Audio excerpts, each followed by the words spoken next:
the best comedy is in suffering. When I was young, I used to think stubborn was the praise, like, he's stubborn. I'm like, thank you. I think I would always try to lighten the mood. Did you see it, or was it just something that just came out naturally? You just realize that's how you are. An idea just hits you and you say it out and people laugh. And I wanted to learn medicine. So I told my father, I said, when I finish school, I want to go to medical school. He said, okay, that's fine. We were not even in position to pay most of the tuition, but he told me, don't worry, we'll figure it out. You're pursuing both your comedy career and your clinical and my clinical work. In a month, what would you average? Slightly over 1 million Uganda shillings. You start thinking, why should I come here every day when I can make that in 10 minutes at a comedy show? The last show we sent away, I think, close to 200 people. Wow. And the Ugandan audience is a funny audience. They'll just call you and say, yeah, I've seen your poster, but we shall pay at the gate. So the day before the show, we sold 50% of tickets. The day before the show. What's driving you to go and pursue some of these things? What are you looking at that's giving you that vision? Or is it all innate feeling it? Hey guys, this is Barack from Financially Incorrect. I am here to say thank you so much for the 50K plus people who have subscribed to Financially Incorrect. We really do appreciate you. When we crossed 50K, we had a nice, small, intimate party at our offices, and we celebrated this milestone. I have convinced the powers that be that if we can get to 100K by December, we will throw a big party to celebrate with all of you guys. And now we have 3 different segments for you guys to watch. There's Financially Incorrect Business Edition, Financially Incorrect Uganda Edition, and Financially Incorrect, the regular Kenyan edition. So please do, if you like our content, subscribe. If we get to 100K by December, we will throw the biggest party in East Africa. So please do subscribe. Hey guys, welcome back to Financially Incorrect Uganda edition. We're shooting this from Nairobi, Kenya, though, only because the guest that I have today flew into Nairobi for a whole lot of activities, and we happened to get him, and so we said we'll have to sit down with him, and it's just as well. We hope you've been enjoying our content. I think by the time this is going out, we'll have released 3 or 4 episodes. I think we'll have done Malaika, we'll have done Claire, we'll have done Regan, and this would be the 4th. We are thinking about doing a live show in Uganda at the end of this year as well. Please let us know if you guys would be interested in that. Just let us know in the comments. But we hope you've been enjoying the content so far. Of course, something that was requested for. So just watch it, like, subscribe, share it, and we'll see where we'll go, and we will grow the Uganda branch of Financially Incorrect to as big as it can get. Oh yes, and by the way, please, we do have a guest submission form that's going to be in the link in the description box, and it's also going to be on our IG highlight stories and on TikTok as well. Please do click that link. Let us know who you want to come, what are the guests, what new guests you want us to interview, and we will do our best to make sure that we get them. So with me today is none other than Hilary Okello, who is here for the Nairobi Comedy Festival. Welcome to Financial Incorrect, first of all.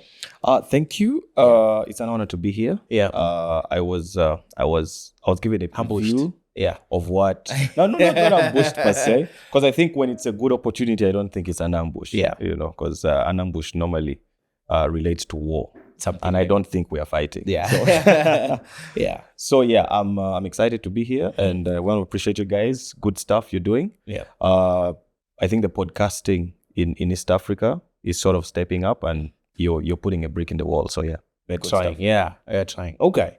So usually when we start this podcast, I start with a question that has nothing to do with the money, very little to do with your craft or anything that you're doing at all. Yeah. So my first question for today is, what's a rule that you think exists that needs to be broken more often? When it's said broken more often, going against it? Yes, basically. I think people tend to box their lives, and I think we tend to get lost in life, that we forget that the whole reason for living is to actually enjoy life. So I'll give an example. You have a job as a teacher, and all you do is teach, and you don't go to experience beyond that.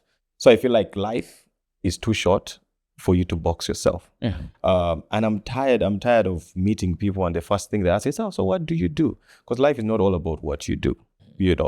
Ask me about what I experience. So I think we tend to box our lives and live our lives within limits. And every time I see somebody go beyond that and try to actually experience life, it reminds me that, life is too short for you to box it in. Yeah, that's a good answer. Very philosophical. Very, Very philosophical. philosophical. As So well. this is financial and philosophical. Good answer. Okay. Tell me a little bit about the festival so far, what it's been like, what your experience has been. I guess being a stand-up comedian and performing in Nairobi and not your typical Ugandan crowd. I know you performed in Nairobi before. Yeah. But what's the festival been like this year? It's going great. Of course, Stand Up Collective reached out to me. They said, Okello, I don't know if you mind coming through for the festival. It's always a great opportunity to meet comedians from across the continent, to network and sort of share notes. So for me, that's one reason why I'm always up for it. My 4th time in Nairobi, and it's going great. The audience is excited. People are having fun. The vibe is great. The comedians are killing it. And I think as a comic, that's what you want. You want to get on a stage that's already on fire. You want to feel like it's a showcase. So you've gone up, you've had a good time. I want to come up and also have a good time. So yeah, if you're missing out, please check out the Nairobi International Comedy Festival. If you miss out this year, don't miss out next year. Yeah. Did you get full laughs all through with your performance here? Was it yesterday? Yeah. I had a great show. I think I did about over 30 minutes. And I have a couple of friends also came for the show. I had a couple of people who had never watched me live, and they said, I think I got my money's worth. Yeah. I've never watched you before. I've been seeing your content. So thank you so much. So that for me is very heartwarming. Good show. I would rate it a 5-star. Okay. Yeah. What do you primarily focus your content on? What kind of topics do you touch on primarily? What are the things you talk about? Topics, I think, I think there are topics that, first of all, I am not as inclined to. So I think in terms of elimination method, I can just say I don't do a lot of sexual content. Primarily because I want my audience to be as diverse as possible. Also, I don't want to be in spaces where you're limited to perform and then you feel you can't perform. If they say, we have a convent and their sisters who have a end of year party, could you come and perform for them? And it's not my cup of tea. So I try to avoid certain topics. Things to do with race, I'm a bit careful. Things to do with, what else? Religion, So there's some topics I don't really touch. Politics? Or I'm very careful about. Politics, I find ways to navigate because I think politics affects all of us. So yeah, but the topics that I normally talk about, I wouldn't say topics per se because I write a lot from experience. And I think when you write, the best comedy is when you talk about your life. So I'll give an example. There's a joke that I did in my last comedy special in Kampala, and it really made a lot of waves on social media. It's a joke I did about old cars. And it's because at the time I was driving a very old car. I was driving a 1996 Toyota Spacio. And a friend of mine told me, but your car makes a lot of noise. And I found that so funny. So I said, let me tell people about the car. So I do a whole joke about old cars, and everybody's like, wow, how did you write that joke? I'm like, no, I actually have, I have the car. So every time people would meet me at the theater in traffic jam, they're like, hey, Okello, hey, this is the car. I'm like, this is the car. So the best jokes I find are jokes about your life. If I'm talking about my parents, my family, or any of that. The beauty about that as a comedian is you never run out of content because every day you experience something new. So that's mostly it's about my life. Yeah. How much awareness do you need though to be able to succeed at your craft? And by awareness, I mean because I guess all of us experience life in one way or another, potentially humorous situations. How do you decipher between this is going to be, this would be material for a good joke and this isn't? Okay. The best comedy is in what? Is in suffering. That's why the best if you've had most of the best comedians, their jokes about poverty.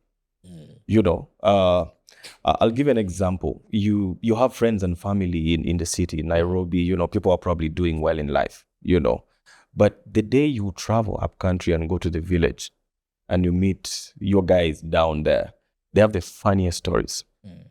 And I think that's where the best comedy comes from. Suffering. And people like, is the thing in comedy, people like to laugh, they like to look down at the performer. So it's called self-deprecation. So a lot of jokes that are really good are based on self-deprecation. So you'll come on stage and say, when I was in school, I was very stupid, and people laugh at you because they feel they want to be above you. So for me, if anything involves self-deprecation or suffering, pain, or sort of the dark themes of life, you do a joke about funerals.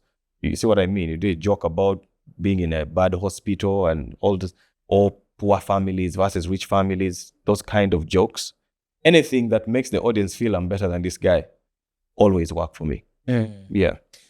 Does that mean then that you need to, is a therapeutic word here, process whatever material you want to go on stage? So for example, if you genuinely felt like you're a stupid kid in school, I would assume it would trigger you to some degree, like a whole room of 800 people laughing at you for saying I was stupid in school. So do you need to like process, whatever it is your material is, to make sure, okay, I know what, I'm fine. I'm fine with this situation, and now I can go and present this on stage. That's an interesting way to look at it. I think, like you've said, the process that you're talking about, I feel it's as a performer, you have to be able to separate your stage persona to your offstage persona.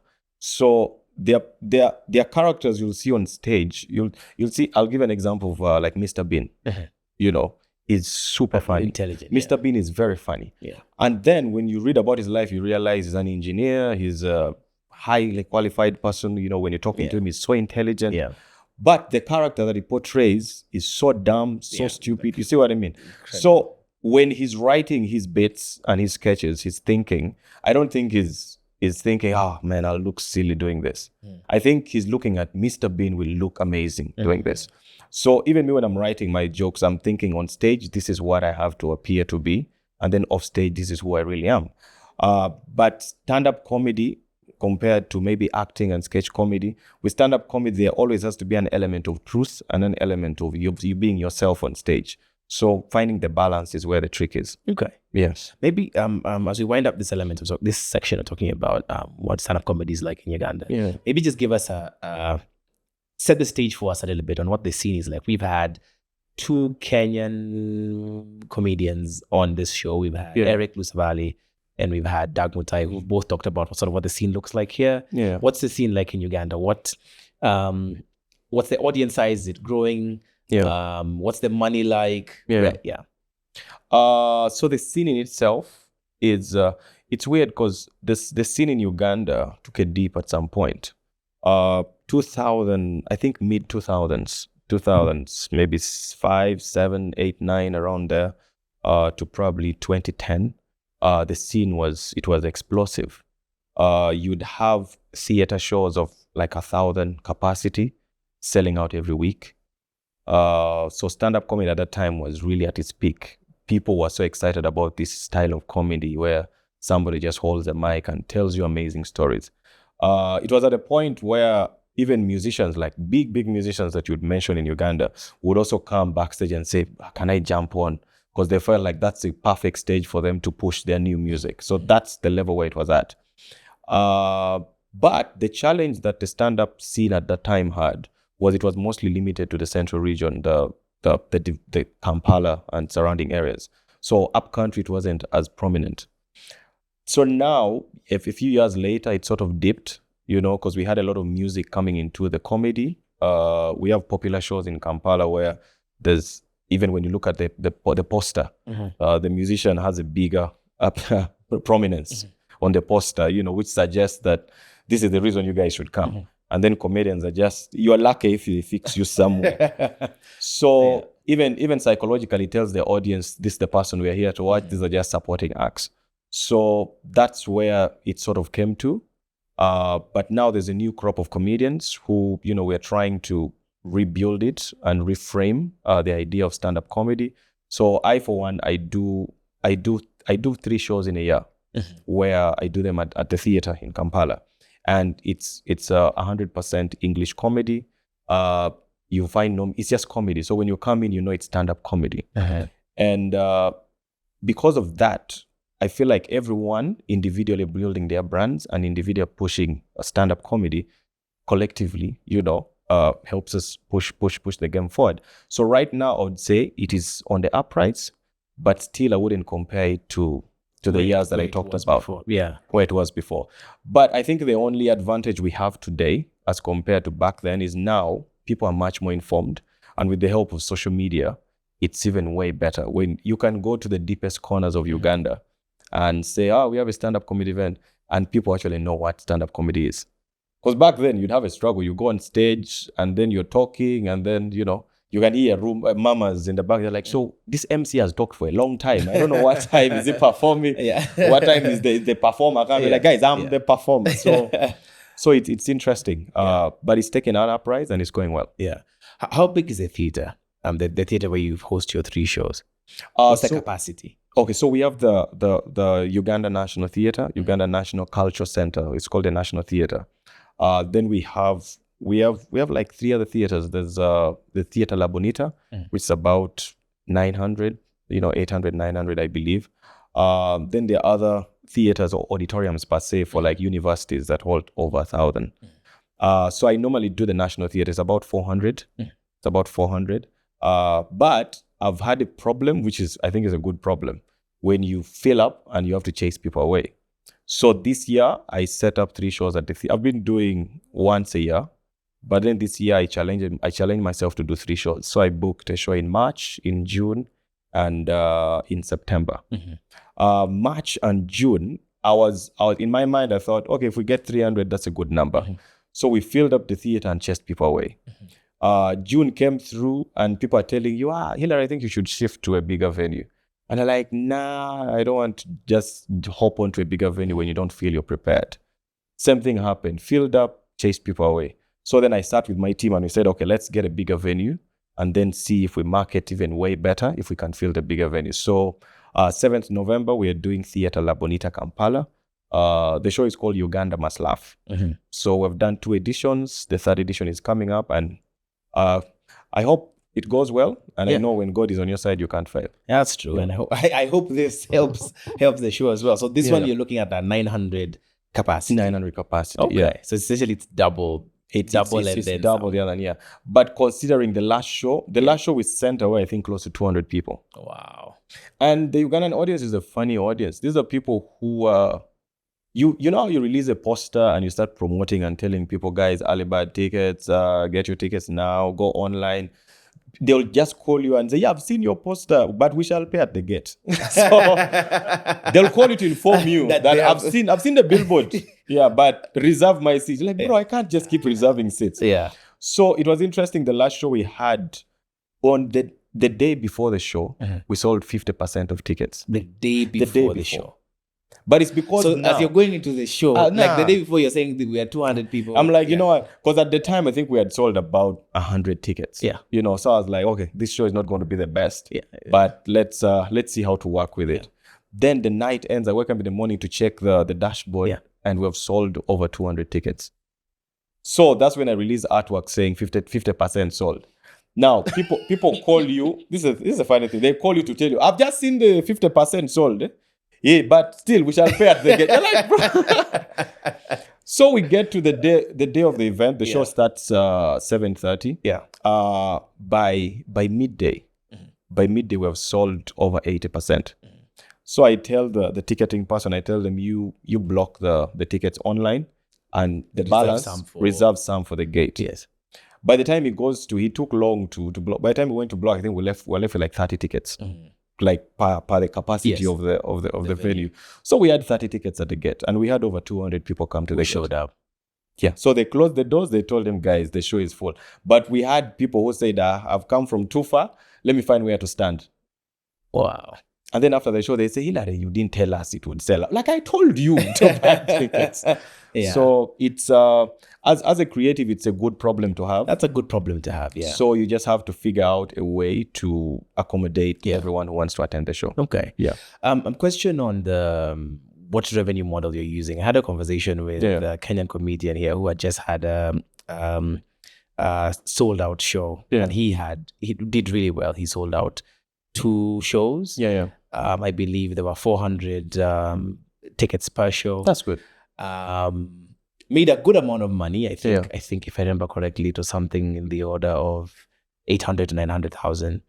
And he said, but what his learnings were Yeah. is because he ended up going home with only 20% of what he had made, because money. We're supposed to have this conversation a bit more extended, but essentially he only took about 20%. So he said so 800 to 900,000 in Kenya shillings made, but he's only going home with about 200,000 shillings. What's the That's less than that's like, about 20% thereabout. What's the revenue model for you guys and for your team, and how you guys are working? Because I know also in the entertainment space, there's a lot of people who take checks, and this is not in a bad way. This is just the way contracts are structured. So what's it like for you guys? So for me, one, I think before I do a show, I need to break down the goal for the show, not just in revenue, but also the lifelong goal of what I'm creating. So because I'm so focused on content, my first question to the team is, how do we get the best content we can get within the budget that we have? So if I need 2 cameras, I'll say, okay, how much will that cost? Who is shooting? What are we doing?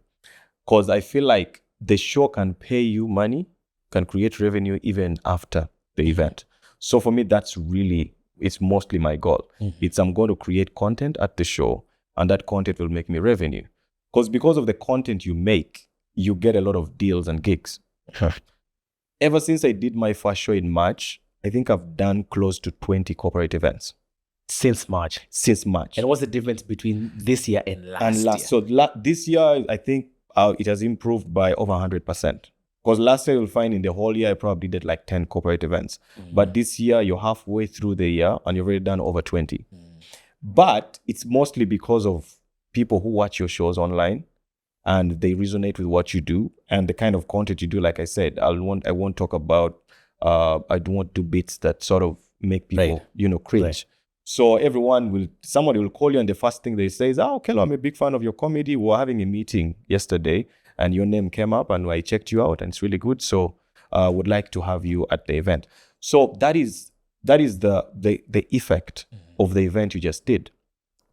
So that's one. I write down the reason for event. I say, okay, this. Now, there are shows I also do that are just for material base. It's not even for recording. It's as a comedian, you want to be on stage and try out new stuff. So a show like that is not even revenue based. I'm not thinking about how much will this show make. No, I'm thinking how many jokes can I get out of this show that are really good that I can then use at a better show. So that's something else. There are shows you also do for networking and sort of meeting the people in the industry who can put you in a good space. So also those are not revenue based. But now for a show that is revenue based, my first thing is, what budget can we work with and how do we stick to the budget? So if the budget, let's say if the budget is $2,000 to do the show. So you think, how much will the theater cost? How many people on the team do I need that can make the show work? How many opening acts are we having? Do we have anyone hosting the show, or do we just do a voiceover? Because sometimes we just do a voiceover, coming next on stage and so on. So, to just sort of cut costs. Yes. Yeah. So it's ways of figuring out. I think one challenge most people have is they see something and they want to replicate something, but they don't understand what that person did, the mechanics behind it. Some of the shows that prominent performers do are sponsored shows. So you'll find the venue costs are covered by a sponsor. The performers are covered by such and such. So you attend someone's event, you're like, how much did this guy put in this show? Because he has such a huge lineup. He has so many lights, sound is all over the place. And you're thinking, man, how do I do this? But you don't realize he has a lot of support backing him up. But for most of us who are self-funded, you have to recognize that. So you have to be aware that the kind of effort I put in cannot be the same financial effort I put in can't be matched to somebody else. So that awareness for me is key. Yeah. Okay. My last question on this before we get into your story. And this I was actually listening to this morning as I was preparing for this interview, and it was Jerry Seinfeld talking about how long it takes to perfect a bit. And he was saying sometimes it can take years to perfect a specific bit. And he was also referencing Chris Rock, who was saying the same thing. So in your experience, what's that been like? And this has actually come from you talking about doing shows just purely to see what the audience reaction would Yeah, be yeah. like and what Yeah. how the jokes land. Yeah. Yeah. What's that process like? Now I think also the would have to define the word perfect bit. What you would term as a perfect bit. Yeah. Because the truth is, in comedy, you never really feel like the joke has arrived. You feel like I think I can add something to this joke. It's now up to you to just limit yourself and say, okay, guys, let's stop. This joke, this is the best I can get out of it. It's interesting because sometimes you reach a good bit faster. Sometimes an idea just pops in your mind and you work it onto the stage and the magic just happens. And you think, okay, I feel like that joke is at 80%. I think it's good for a show. It's good to be released or to put out there. Sometimes you stay with an idea in your mind for so long. Like there's a joke I did in my show in March. Sometimes I choose interesting topics and challenge myself to write jokes. So there's a joke I did about the fire department in Uganda. And I tried scribbling stuff. I think I performed it, I think for like 2 years, but not 2 years as in every day or every show, but randomly in shows for 2 years. And the beat just wasn't moving. I felt, but you always have a feeling like there's something here. I know there's something here, but I'm just not getting it. But then like a week to my show, there was a fire in Kampala. And then that opened my eyes to a lot of things that I'd not even thought about. And so I scribble something and I do it for the first time at the show. But because I had such a great feeling, I felt like this is what has been missing in the bit. And the bit was so good. So sometimes, like Jerry said, it will take years because you don't really feel content with what you're creating thus far. But as life happens, life gives you stuff. So you just keep it in the back of your mind. Yeah. But as life happens, life gives you stuff. Okay. Yeah. Awesome. Let's get into your story. What were you like as a kid? Were you a funny kid? Were you one of those kids who, I guess, are identified as funny kids, as disruptors in class? Yeah, as, exactly. I think funny is synonymous with problematic. Yeah. It's very stubborn. When I was young, I used to think stubborn was the praise. Yeah. Like, he's stubborn. I'm like, thank you. Yeah. I didn't know when parents say you're stubborn, they mean you're hard to deal with. Yeah. I don't think I would term myself as funny. I think I was just interesting to be around. I think I would always try to lighten the mood. So whether it's class, those kids in class will always heckle the teacher or heckle someone and make people laugh. So I always enjoy doing that. Okay. Yeah. But also there are people who do that. So yeah. Yeah. But I would enjoy it. Did you see it, or was it innate? Is it something that you picked up from, I don't know, maybe an uncle or your folks? Or was it just something that just came out naturally? I would think it's something that just you just realize that's how you are. Yeah. And it's a bit more effortless. So an idea just hits you and you say it out and people laugh. But then as years go along, then you start learning about how you can actually monetize that. Okay. Yeah. And what was money like at home? What kind of money environment did you grow up in? That's a good question. That's a good way to ask somebody from a rich family. How was the money like? Yeah. Oh man, it's like there are different types of money. And I wouldn't say the kind of poor where you can afford to survive. Like you will eat tomorrow. It's not something you worry about. You'll eat tomorrow. Because my parents are typical African parent. My mother is a teacher in primary school. My father is a driver. So yeah, there's a salary that comes with that, but not the kind of salary that changes your life. But I wouldn't say we've gone a day hungry. So that kind of life. So typical modest. I like people use the word humble. Humble. Yeah, but not humble as in respectful. No. Yeah. The pockets are humble. Okay. Yeah. What do you think you learned about money from your upbringing? I think. Sorry. And did your parents ever talk to you about money? Now that's interesting because I feel like my family isn't that inclined in, and I think that's what kept us where we are. Is money was never a conversation, but also it's hard. It's hard. They say as you grow up is when you stop blaming your parents because you understand they were also not maybe as informed in terms of finances and all of that. So my parents not business people, so there's no business that they've. So I wouldn't say they tried this and then it failed, So they believed in the, do a job, work, get paid at the end of the month. So money was never a conversation we had. So it's something I had to learn along the way. It's my own research of, okay, how do you start creating wealth? How do you move from this level to the next? So money was never a conversation. Yeah.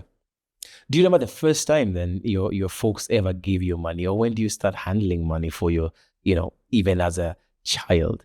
The people who get pocket money and things like that. So when do you start handling money at all? In school, of course, when I was in boarding school. So that's why I'm a big fan of boarding school, because boarding school teaches you life, like in so many perspectives. When you're in day school, they'll give you pocket money maybe every day, but when you're in boarding school, that's when you have to balance. You have to have a budget. You have to start looking at what brings in money, what takes out money. So in boarding school, I wasn't the kind of kid who got a lot. My father would give you some little money. I think very little cash. Even on visitation days, sometimes he would just come and greet you. What's little cash? He just comes and says, "You've seen me, I've seen you. Okay, good." And it's like, I just wanted to see if you're okay. Yeah. Little money would be what? Let me see. Because I'm trying to convert it. No, don't convert. Just UGX. UGX. Yeah. UGX, like what? That's like maybe 40,000. 40,000. That's like what?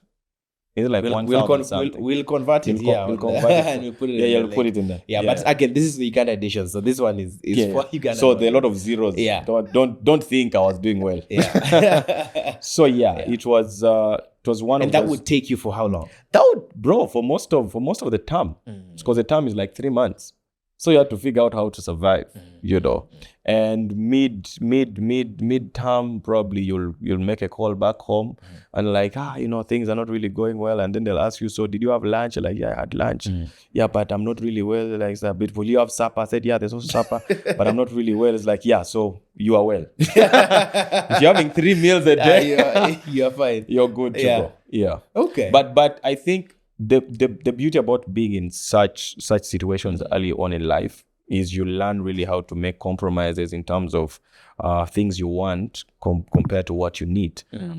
Then when you're an adult, you know that I don't really need to spend money on this. I'd rather put it here, or I can forego this moment of fun and save this money for something that may be much more beneficial. Yeah. Okay. So you pick something from that. Okay. Yeah. So that's basically how you survive primary, secondary school. Yeah. Right.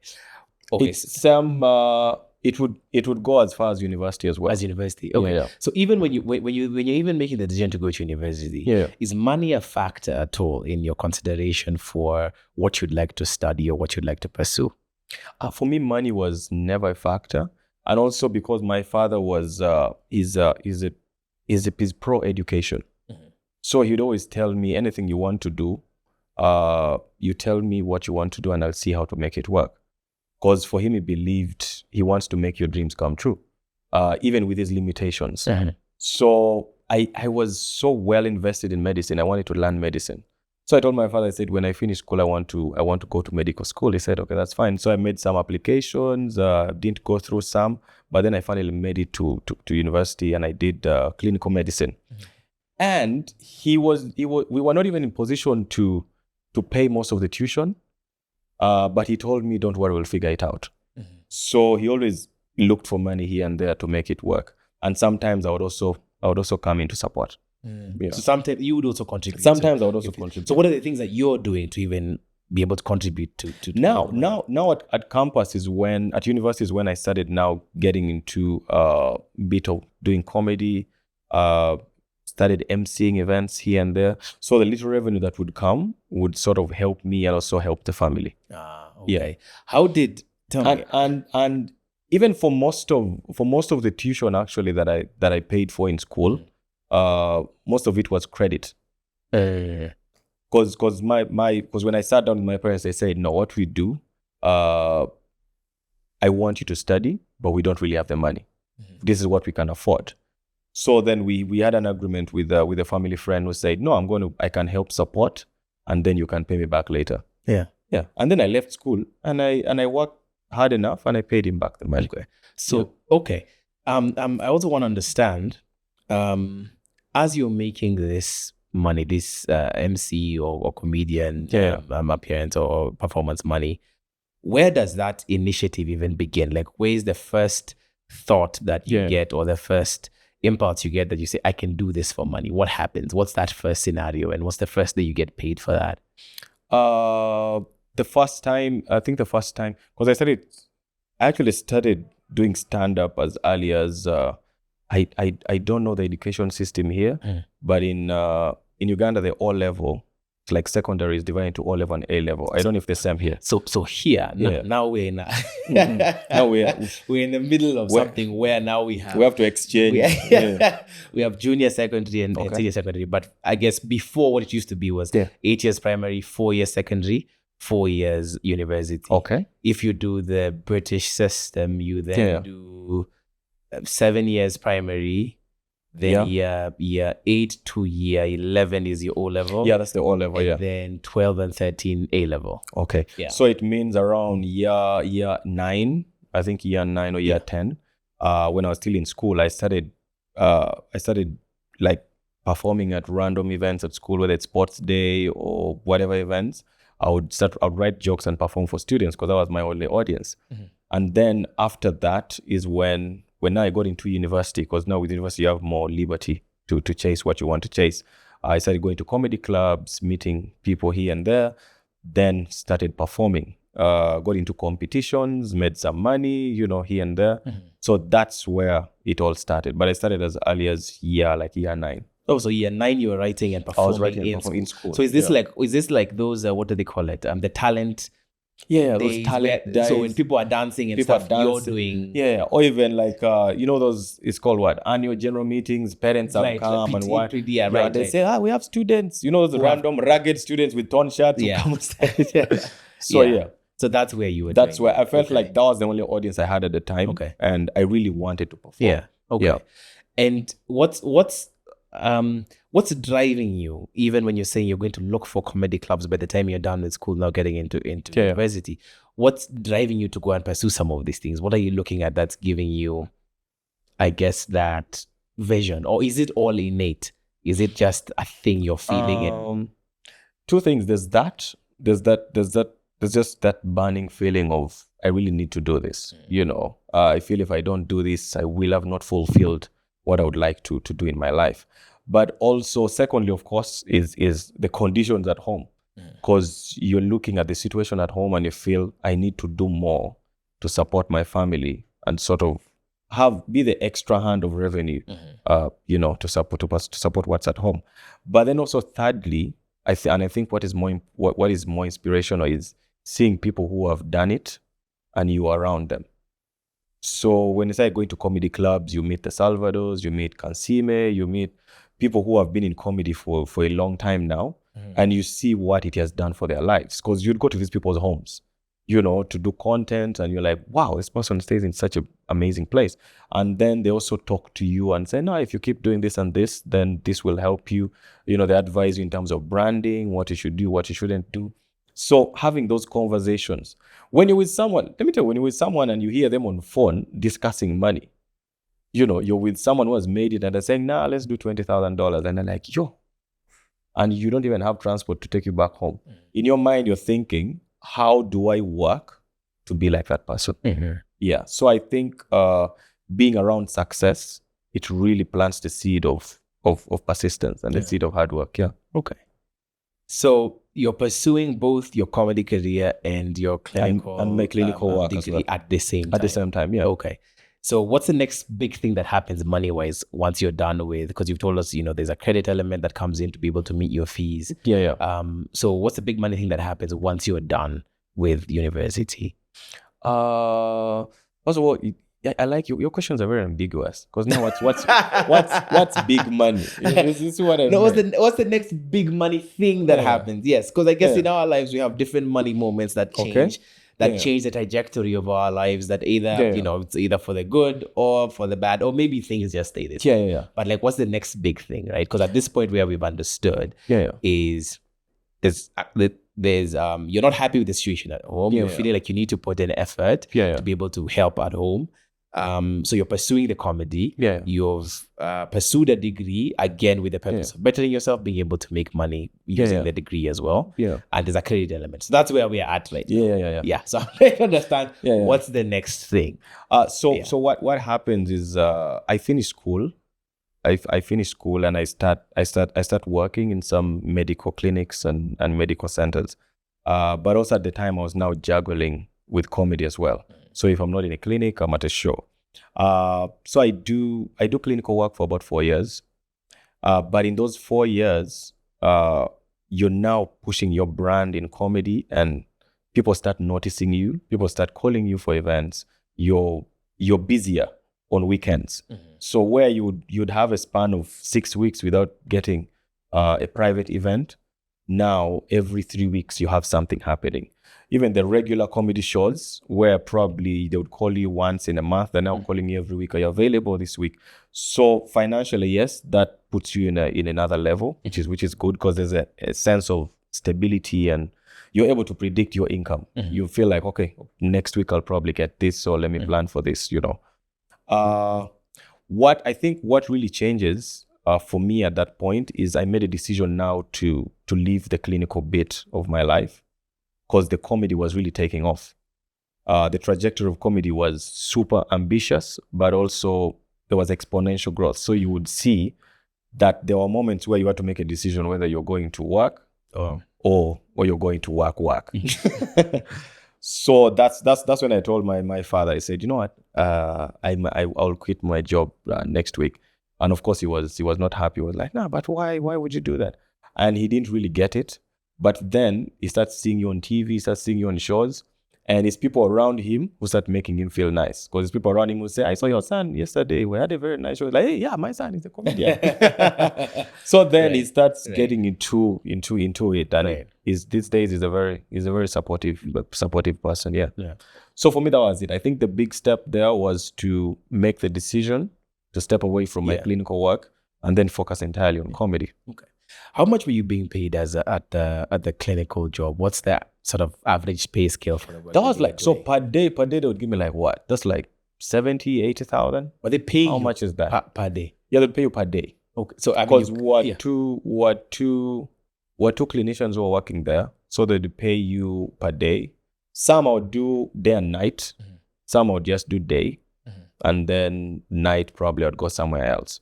So in a month, what would you average from the clinic? In a month, you're averaging about slightly over a million Uganda shillings. Yeah, slightly over a million Uganda shillings.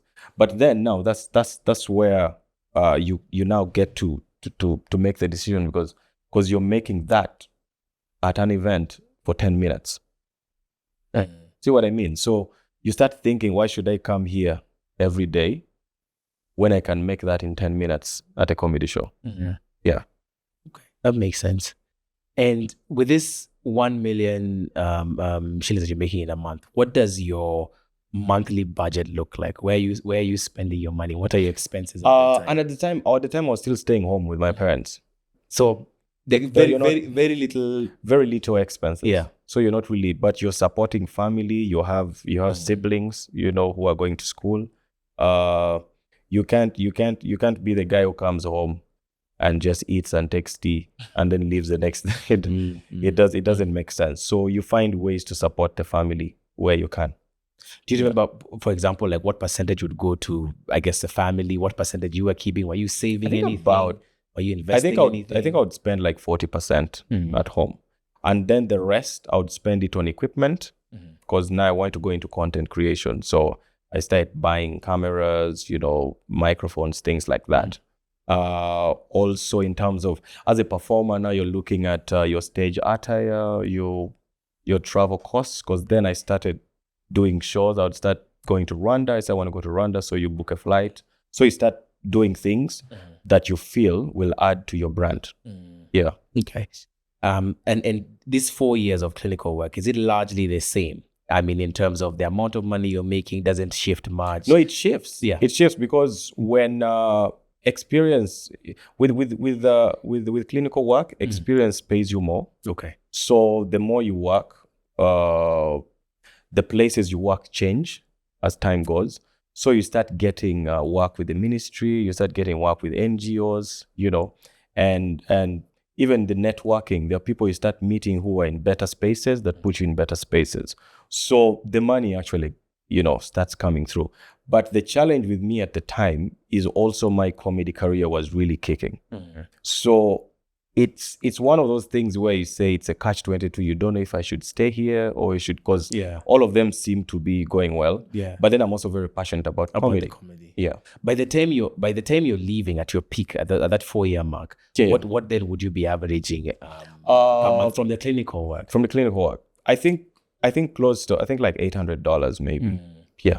So for people who have done 3 years, 4 years in that clinical work, that's a good place to be. That's a good place to be. Especially if you're being employed. You're not owning facilities, or because I have colleagues who at the time they're from better families. So you finish school and your father says, okay, let me open for your clinic. Right. And such a person is making maybe $5,000 per month, $5,000 per month. And they're telling you, Hillary, you can actually come to my place and also do maybe a few shifts here and there, but it really, especially the clinical work in Uganda, the most money you can make is either when you're highly qualified and you're working in like the top 1% of the jobs, or you own facilities. So if you own a clinic, you own a hospital, you own a medical center, then financially you're in a different tier compared to someone who is employed. Because when you're employed, there's a salary range where you'll go for an interview, they'll say, how much do you expect? You can't say, just give me as much as you can.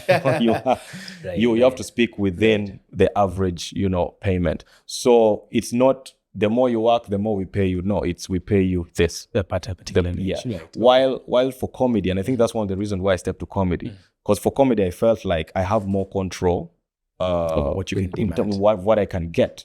So if I work hard towards making my brand bigger, if I work hard on my craft, if I work hard in terms of my PR and marketing, then I can demand more.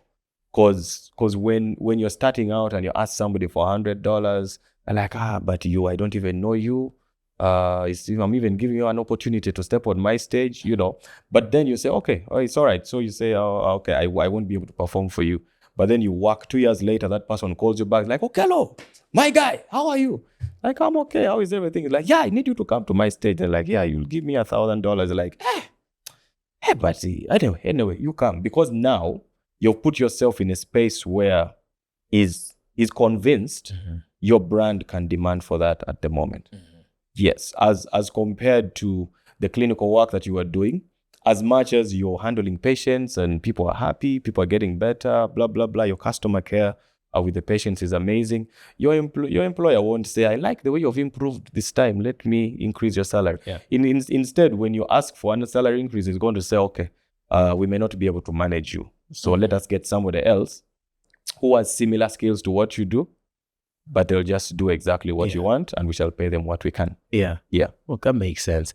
Do you have a scientific discussion with yourself? Do you like break it down and say, okay, this is what I'm making from the clinical work. This is what I'm making from comedy, and do like the math and project it and say, okay, I'm gonna take comedy and I'm gonna leave the clinical work behind. Or is it more of a feeling? I think it wasn't as broken down that way. I think it was more of just for me it felt rational, but it was also it was just a moment where you're thinking, let me try this. And also for me to go into comedy, like I said, when your career is now sort of having an uprise, you feel like you should jump on the wave while you can, because then you might come in when it's too late. But then also I was aware that it's a risk. I was aware that if things don't go well, at least I can fall back to this. So I knew I always had a backup plan. Do you save up any money leading up to your exit? Or is it? No, I just jumped out. I just jumped out. Because also it took me a while, and I felt like the longer it took, the less you are going the to. less, yeah. You know how they say that You if talk yourself out of it. if you feel like you're in a bad train, jump out as soon as possible. Otherwise, it would maybe too late to jump out. So I felt like, let me just jump out now. Okay. I'll figure it out along the way.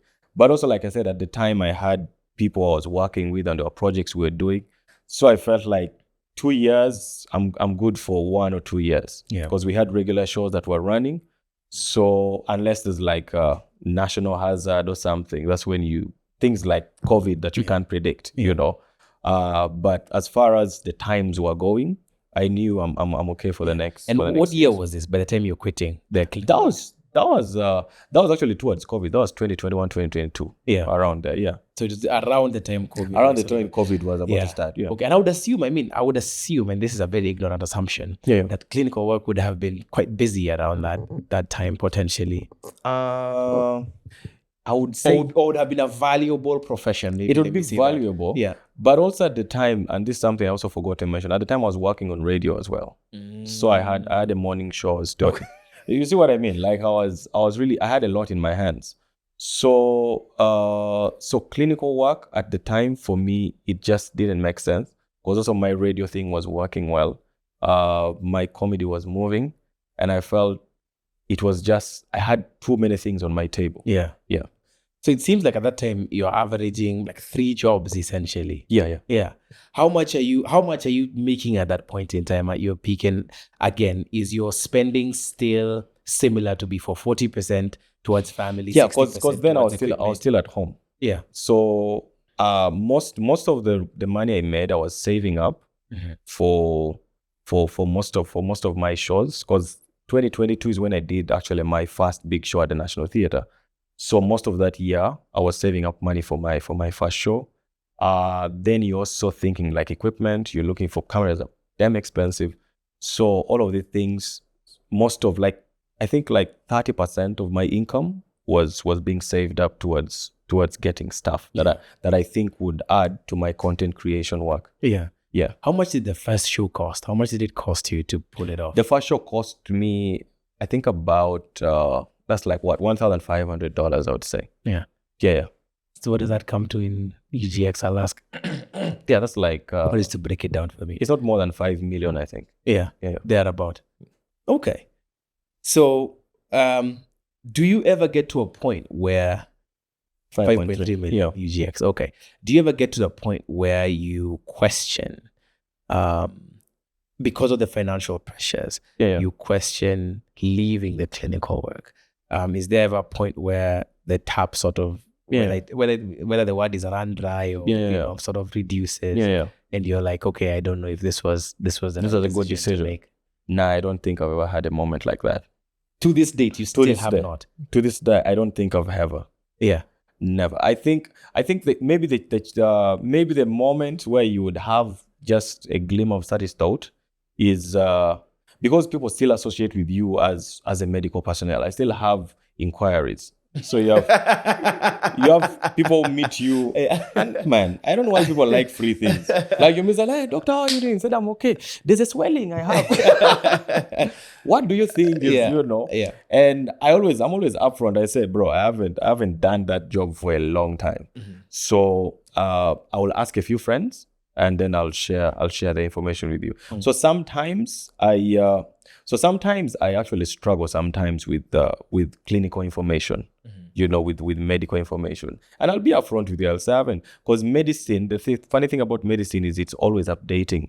The medicine for malaria today is not the medicine that it was 10 years ago. So you never know what is changing. And also because you're hands-on, you know better.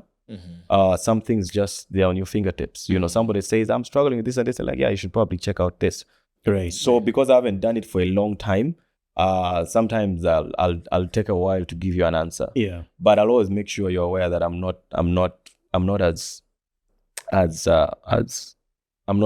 as qualified in quotes to give you the best response to that. Okay. Yeah. So maybe in moments like that, I'm like, man, I used to know this, but I've forgotten it. Yeah. So maybe, but in terms of life, finances and stuff, no. Okay, I mean that's a blessing. I'm That's a blessing, and that's fantastic. I want to ask a very general question and see if you'd be able to provide some context for any Ugandans out there who are watching who want to get into the industry, or even Kenyans who may potentially want to compare. What do you think would be the average income that a typical comedian would make? And I don't know if you're able to give me this with context of years in the industry or brand level. You know, like if you're a beginner, if you've done this for a couple of years, and if you're sort of like at an expert level, like how much would you say if you're doing well, you'd be averaging at this different levels? So for I feel like for comics who are just starting out, but also this is dependent on many things. Many variables. Very many variables. In terms of, first of all, as a performer, how good are you? But also being good is not enough. How many people do you know? Also knowing people is not enough. How do they know you? So that's also important. There's knowing someone, but he doesn't know you. So like there's so many variables. But let's take one route. Let's take somebody who is putting in the work, and when they get on stage, they're killing it. They're doing really good, and it's their first year in the game. You'll probably in a month, if it's a good month, if you've had a couple of gigs here and there, you'll probably make like $150. $150 if you're still new and you're sort of figuring it out, and even that is a bit generous. But like I said, if you're good, people will actually think, okay, let's motivate him so that he keeps coming for our shows, things like that. Then maybe 3 years, 2-3 years in the game. But also, like I said, it's dependent. There are people who they'll blow up so fast. Social media these days is a leveling ground. Anyone can. You're 2 months in the game, but you're pushing yourself. You never know where you'll be.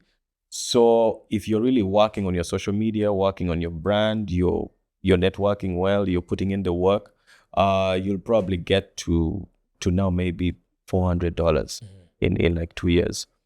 Then that's when you get to the level of now doing your own shows, getting a lot of private events here and there. You maybe start trying to travel and sort of do more than just that. Also, you sort of leverage on social media and you start monetizing your work here and there. So then you can get to like $1,000. Yeah. Then after that, now you can get established. So these are now people who have brand deals. They have big shows with sponsors and all of that. They're traveling, doing shows in Europe and all over the place. That I think that's now really hard to tell, because there are people who you'd think maybe is making at least $10,000 a month, without putting in much work. So it's hard to put a figure to it, but like I said, it depends on many things. Okay. Also, sometimes the year is good, sometimes the year is bad. Okay, so where you're at right now, if based on the conversation we had and what I've understood, just let me know if I've gotten this correctly. So the revenue model right now for sort of where you're at is sort of regular gigs at comedy clubs, regular gigs at private events and corporate events. There's your own shows. I'm pulling off, and these are the three main. And then social revenues. media. And then social media brand deals that sort of come in and out. So these are like the four pillars or different four ways that you make money as a comedian. Okay. All right, that sort of makes sense. Right now, what does your budget look like? Where is your money going? Are you investing in anything? Are you looking at anything? This year is interesting for me, because this year I'm actually doing. I just did my introduction, so I have my wedding coming up. Okay. So that, as a man, that takes a lot of your pocket. So I'd like to tell my wife, you are becoming a problem. but it's all good. So that for me is it is. In a way, yes. In a way, it has made me pause a lot of things, because that really takes a lot from you. And you guys take your wedding seriously. Man, even if you don't take it seriously, your friends will be like, bro, what do you mean one car? We need 20 cars. You guys take your weddings very seriously. They take it too seriously, man. We interviewed Oscar Kampala, yes, and his episode is going to go up. But we ended up spending the evening with him. And so he was talking to us about how he came here. And he was visiting a friend, and they went for a traditional wedding, and he could not believe, because we were at it was Collins and I, and Brandy was there, and who else was there? Christian was there. Anyway, but we were dressed, casually, like in a t-shirt, and he was saying how, we were at this traditional wedding, and these guys were dressed just like you. Yeah. And we were like, and he was like, no. I could not believe it. Because here in Uganda, that's it cannot happen. That's cannot happen. like I come like this for someone. Yeah.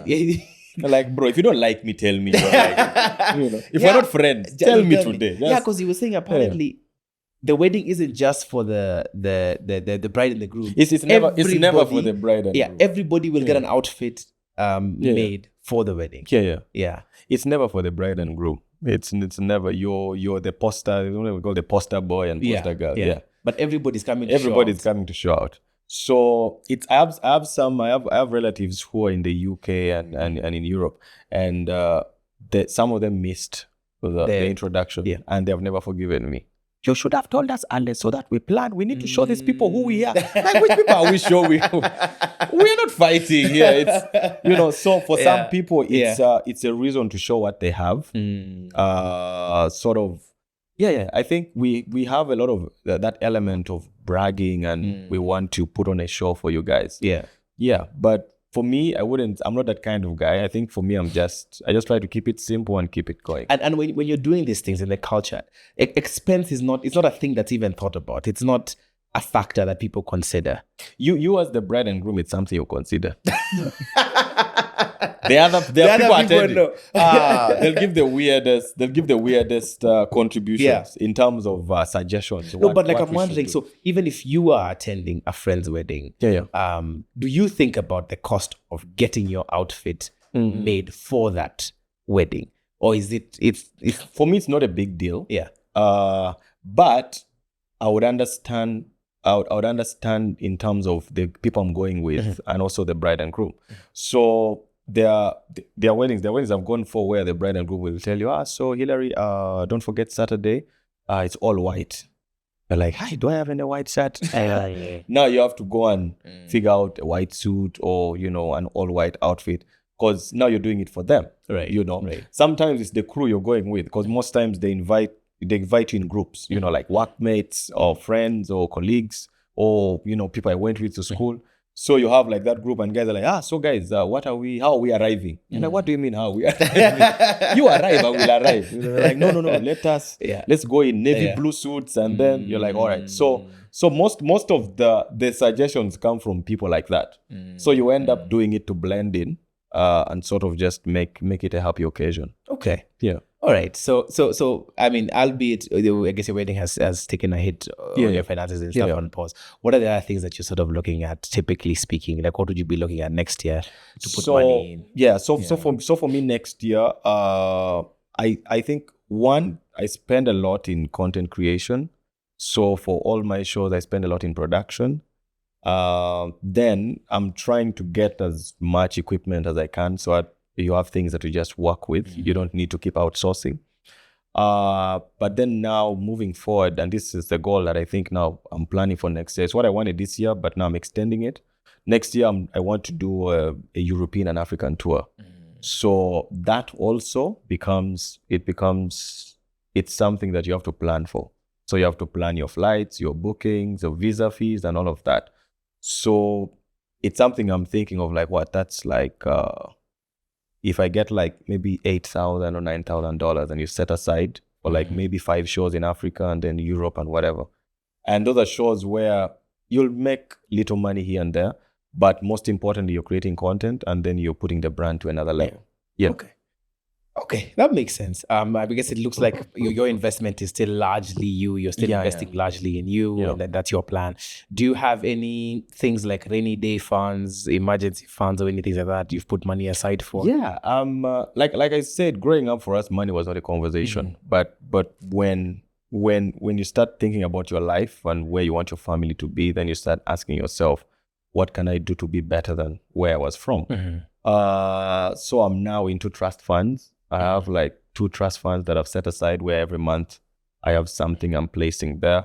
Then also now you start looking at assets. We have a comedy club in Kampala that we run. So we have a business that we run it's now been running for 6 months. I'm with like 3 other colleagues that we're working with. So some of my money goes into that. to keep the club running. And for the 6 months, it's now getting to I think we were making losses for like the first 3 months. Like you're making shows, advertising, marketing, and then things just don't go well. But you learn as you go along. You start realizing, okay, we don't need to spend on this. Let's put this aside, or we can cut on this. How do we get a full house without spending this much on marketing? Right. Yeah. So now 6 months into it, now we have reached a point where we're breaking even. Okay. So that's also a good place to put your money into. Yeah. Okay. Sounds good. Last thing, I guess before we wind up, Chan, how's the tournament going for you guys? Have you been to any games? Yeah, I was at the last game, Uganda versus Niger. Yeah. As we are speaking today, I know we are in the quarters. Yeah. I know Tanzania in the quarters. I don't know if you guys are in the Yeah, quarters. you don't have to ask it like that. You could just ask me directly. Have you guys reached the... You don't have to first give me a preview of how well you're doing. But you guys, Tanzania and Kenya really put pressure on us because you guys won the first game. The first game, yeah. And for me, the first game I didn't go because as much as I'm a big fan of Uganda Cranes, sometimes they really disappoint you. Yeah. So the first game I was skeptical. I was like, let me first see what will happen. Then I'll go for the next one. So the first game, they had a very bad game. We lost, I think, was it 3 or 2? I don't know. It was Algeria. But also for football fans, they would say, it's Algeria. Algeria is very big. They're very good. They're very good in football. Yeah. So, but that's still no excuse because you're home, you have fans, you really need to give your best. So we lost the first game and the mood was somber. The whole country was like, here we go again, But happy for the boys, the next game came through. They got a win. So the third game, I was like, okay, now since we have started, let us now come. So I went for the Niger game, and it was amazing. The stadium, it was just refurbished, and it's looking great. So we had a good time. Yeah, I'm looking forward to now the South African game because we're playing South Africa. Is that your final? That's your final. I think that's our final game. Okay, that's the one that's going to determine whether you go in number 2. There's not the one that's determined. It's the one that is going to lead us. lead us into the quarterfinals. Okay, yeah, but I mean, it's been fantastic. If there's one game I'm looking forward for, is one where you guys will come to Kampala or we'll come to Nairobi. If we ever get there.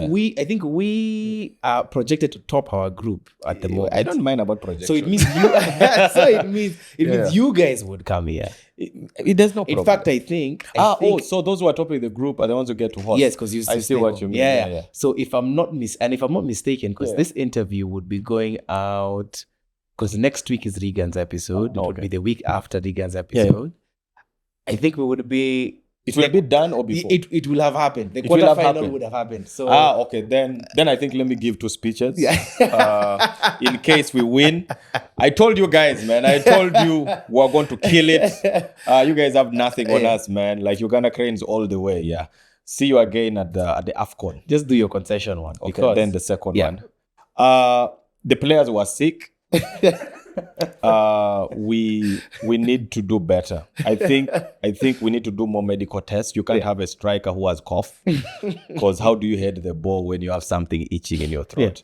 I think Kenya, you're very lucky. But next time we go again, and you guys have witchcraft, man. It's strong. You know what? I do think if you guys end up coming here, I don't think you win. I think it will be a hard one. Yeah, I think it will be a hard one because you guys have the energy, man. I've been seeing what's happening at the stadium. You guys are packed, and also the money on the table. If I was a player, but you guys were also promised money, and if I'm not mistaken, your money was at least the initial promise was at a higher value than what I failed to convert. How much is it? Because for us, they told the players, I think 1.2 billion Uganda shillings per game. I don't know how much that is. Then Kenya, how much? They were given $1 million for a win, 500,000. That's per player? Yes, per player. We are going to lose that. If that's the motivation that is going around, we are, it's going to just play the concession part. Just play it. Anyway, man, thank you so much for coming. Thank you so much for giving us your story and the financial insight and just life as a comic in Uganda. Thank you so much. Thank you so much, man. Thank you guys for watching. I'll remind you, please do. There's a link in the description box for you guys to submit to us any people you'd like us to interview. Before I forget, Yes. you can of course check me out on social media course. at Dr. Hiller Okello, YouTube, Facebook, Instagram, X, everywhere. Yeah. Keep supporting comedy, and hope to see you at a comedy show one time. Yeah, not just our comedy show. His show coming up on the 7th. On the 7th of 7th of November, November, yeah. Theatre La Bonita, Kampala. Yeah, you can get tickets at hillerokello.com. Yeah, and buy them early this time. But bro, yeah, we are tired. Buy them early this time. But yeah, thank you so much. Link in the description box. Let us know what guests you'd like us to interview. And this is in Uganda, Tanzania, Kenya. Please do let us know. We will do our best to get those interviews. And this microphone has come off, so it's time to close this. It is tired. Yeah, it is tired as well. Anyway, thank you so much for listening to Financially Incorrect. We will see you guys next Tuesday after next on Financially Incorrect Uganda edition. Thanks.